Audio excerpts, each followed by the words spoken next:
All right, let's just jump right into it. So if you've ever tried to crack open a textbook on quantum mechanics, something like the classic by R. Schenker, you know you hit a wall, and you hit it fast. And it's usually not the physics that gets you, it's the language. It's all written in this bizarre mathematical dialect of kets and bras and operators. But what if I told you that the key, the secret decoder ring to all of it, is just a simple vector? Yeah, so that brings us right to the heart of the matter for this whole explainer. What on earth could a simple arrow, from physics class, a block of numbers like a matrix, and a fundamental particle of the universe, what could they possibly have in common? Well, the answer is way more elegant than you might think. And it is, quite literally, the secret language of the quantum world. So to get there, we've got to do something a little wild first. We have to take this idea of a vector, something we all think we know, and we have to completely redefine it. We're going to push it way, way beyond just arrows pointing in some direction. And look, this is where we all start, just like Schenker says here. We think of vectors as these physical things. Arrows. They represent force or velocity, things we can actually picture in our heads. You know the drill. You add them tip to tail, you can stretch them, you can shrink them. They follow a very specific set of rules for how they behave. And this, right here, is where the genius move happens. It's what I like to call the great abstraction. Mathematicians basically looked at how these arrows behave and said, you know what? Forget the arrow itself. Let's just steal the rules. The really interesting question isn't what is an arrow? It's what else in the universe behaves just like an arrow? What else can we add and scale in the exact same way? Well, it turns out that if you find anything that follows those rules, you can call it a vector too. Any collection of objects that plays by these rules is called a linear vector space. And once you realize that, the doors just get blown wide open. All of a sudden, a 2x2 matrix can be a vector. A function like sine of x can be a vector. No, they don't have a direction you can point to, but they obey the exact same deep, fundamental algebraic rules. Okay, so now we have these kind of weird new vectors, right? Which leads to a pretty natural next question. How do we measure them? I mean, arrows have a length, they have angles between them. What's the equivalent for a matrix or a function? We're gonna need a new kind of ruler. And that new ruler is called the inner product. What's so cool about this is that the inner product is really just a souped up, more powerful version of the dot product we already know. They both do the same basic job. They take two vectors and crunch them down into a single number, but the inner product is way more general. You see that little asterisk on the V? That means we have to take the complex conjugate. And that tiny little tweak does something amazing. It guarantees that the length of any vector is always a positive real number, which is kind of what you want from a length. So let's take stock. We have our new objects, these abstract vectors, and we've got a ruler to measure them with, the inner product.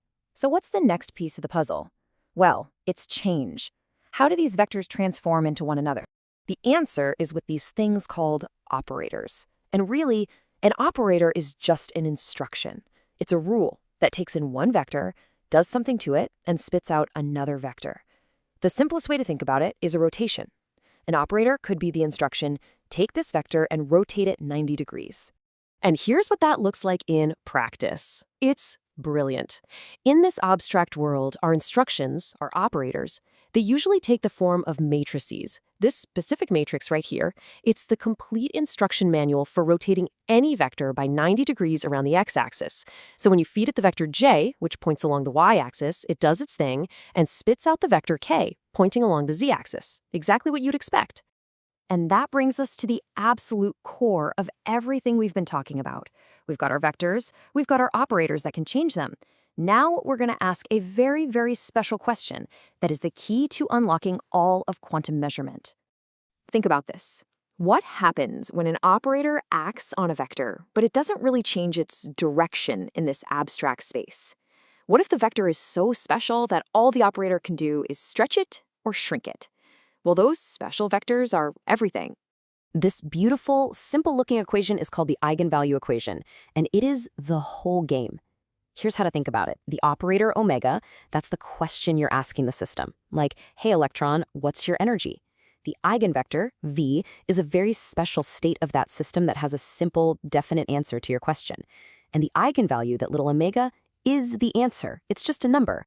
So here is the most important takeaway.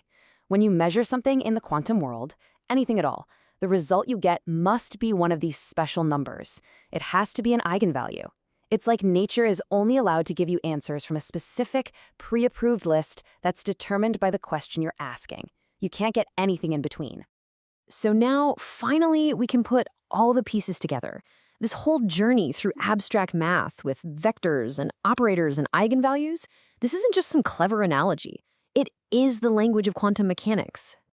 First, the complete state of a quantum particle, everything there is to know about it, is perfectly described by one of these abstract vectors. Second, the act of making a physical measurement, actually checking its momentum or its spin or its energy, that action is represented by an operator.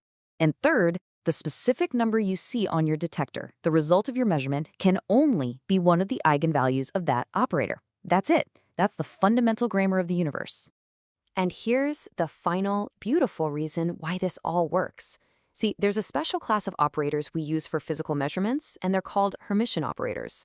And a crucial theorem proves that their eigenvalues, the answers to our experiments, are always real numbers. Which is good, right? Because when you measure something in a lab, you don't expect the answer to be an imaginary number. The math is perfectly built for describing reality. Which, of course, leads us to the final, absolutely mind-bending question.